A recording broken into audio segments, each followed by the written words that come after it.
Welcome to Unfiltered Opinions, an initiative by Unacademy. My name is Ashish Ranjan. I qualified BRG 2017, got selected in IIT Bombay Design 2017 and cracked ISRO 2018 with All India rank of 4.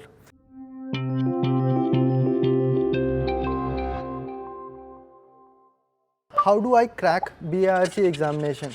To crack BRG examination, it is very similar to GATE preparation only. One thing different about BRG preparation is that you have to be good with the concepts, understand everything properly, whatever you study. Your engineering or your sciences should be very well known down to the concept, and it should be down to your blood and bone. That's the level of preparation you need. So it is a little bit different from other competitive examination because here you will need proper knowledge in your engineering or your science field. Second is, what is OCS and DGFS in BRG? OCS and DGFS are basically through same examination, but OCS is 1 year orientation course, and in case of DGFS, you stay in some IIT, because if you have a very good GATE score, then you will get selected into some IITs also, and if you want to do MTech over there, BRG will sponsor it, and you can do your MTech over there and come to BRG training school for 4 months and finish your orientation course over there. Then you will be joining the scientific officer C post only. So you have already done your MTech in that case. Next we are having, how was your interview experience of BRG? My interview experience in BRG was, it was good. It is a different thrilling experience where scientists are sitting over there trying to judge you for 1.5 hours. So it is something which is very, very rare, and even sitting in the interview is a big opportunity. So I liked it a lot. I've shared my interview experience on Quora, so you can read that. But it was amazing. It was a fun experience because there my true knowledge of mechanical engineering was tested. So I liked it a lot. How should one prepare for BRG OCS/DGFS interview? How should one prepare? I've made a series of videos on YouTube on how you should be preparing. I've made video on every stream available. Basically, saying it again, you have to be good with the concept, but little bit tips I'll give here also, that you can go through some of the video lectures that are available online. For mechanical engineering, you can follow some of the lectures of MIT. That is given by that physics professor Walter Lewin, and then some of the lectures are available by Shankar Ramamurthy. You can follow them to get a very good base in your 11th and 12th and basic engineering. That is definitely going to help. For rest, you can follow my videos. What is the difference in selection procedure of OCS and DGFS or BRG? In which areas did you make mistakes during GATE preparation as a mechanical engineer? Okay, let us start. There is no difference in preparation of BRG, OCS and DGFS. Both have same entry system. The only thing is that for DGFS slot, you will need a very good GATE rank, and sometimes it is not even available. For example, in my batch, DGFS was not available. There was not even a single seat for DGFS, and that's it. The preparation remains the same. There's no difference in there. In which areas you made mistake in GATE preparation? I've made mistakes in a lot of places. For example, in the first attempt, I made a mistake of not having a proper study material. So you have to have proper study material. That if you have that is focused towards competitive examination, it is definitely going to help you. What are some tips to prepare for GATE? Some tips would be giving your completing your syllabus properly. Then second comes that you have to give test series for proper practice, and then again you have to solve all the GATE and EAC previous year question if engineering services is available in your branch, because that definitely helps with your speed and accuracy. It will give a little bit more of exposure, and it will help you in improving your concept. So that are the series of tips. Also at the end you need to give test series. After that, is it possible to prepare for GATE without coaching? Obviously it is possible. Not only possible, people have already done it before, so definitely that answers the question. You can do it, but you have to have proper direction, and if you have that, nothing is impossible. Will PSU recruit a person who is scoring a good rank in GATE but dropped 3 to 4 years? Yes, I've talked about this before. Does year gap matter? And the answer is it doesn't. The thing is that if you qualify or if you are eligible, then nobody can stop you. You will not be judged, and if you have proper knowledge, the only thing that can debar you is your interview. And if you perform over there very well, nobody cares of how many years you have dropped out or were you doing something else or not. The only thing is that you have to be good enough for that company, and if you are eligible, you can be recruited over there. Next we are having, how do I get a good rank in GATE? You have to have proper strategy. The thing is very simple. Number 1, syllabus completion. Number 2, proper revision strategy. Number 3, test series. Number 4, practice. You do everything properly. You have a proper long-term planning and a proper short-term planning. You are going to get a very good rank in GATE. How many marks are needed in GATE for getting selected in BARC and PSUs? See, for mechanical engineering, I can say that if you are scoring more than 80 marks, then you are safe. For BARC also same, because around 300 marks till 300 rank, people are called for BARC interviews. For PSUs, it varies from company to company. For ONGC, it is very high. For IOCL, it is very high. For HPCL, it is a little bit lower. And BPCL, it is even lower, because your final selection is independent of your GATE score. So varies from company to company. So that answers the question.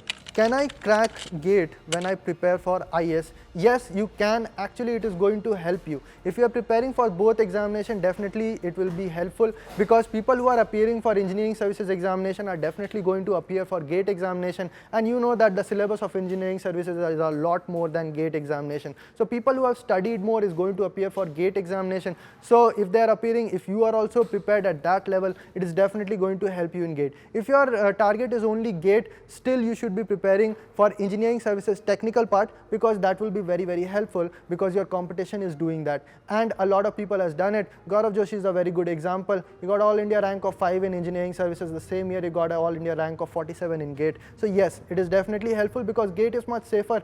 Engineering services is giving you only one job. GATE opens multiple doors for you. Okay, how to stay motivated for the upcoming PSU examination? See, these examination, nobody is going to tell you to keep on preparing for it. You have to be self-motivated, but I understand that a lot of problem comes in the way of you cracking these examination. So in those situations, you have to be positive. You have to say that every problem has a solution, and only you can solve that problem, because if that problem is given to you, you have the opportunity to find the solution. For example, a lot of problem comes into the picture. Financial problem comes, and problems with relationships and all, but every problem has a solution, and you can definitely get through it. And other than that, you have to have some cheat days to stay motivated. After 2-3 weeks of studying continuously, go out for 3 or 4 hours with friends, relax your mind, and come back refreshed, and continue your preparation again with full force again. Okay, that is going to help you. It is going to improve your efficiency. What exam is tougher, ISRO or GATE? I've actually answered the same question during my CTWD.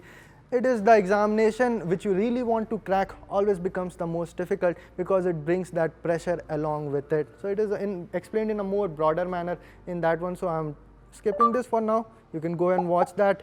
Who should choose ISRO? Qualities needed to be a good scientist at ISRO.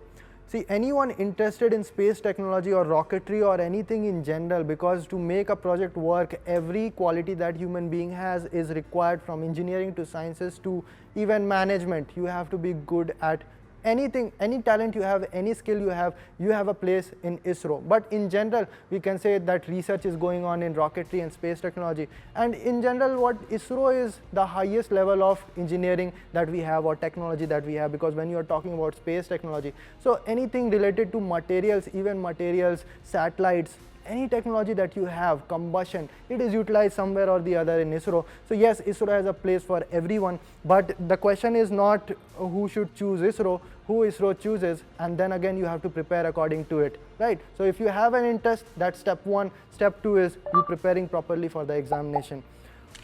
Can I prepare for GATE, ESE, ISRO while working for 8 to 9 hours of private company?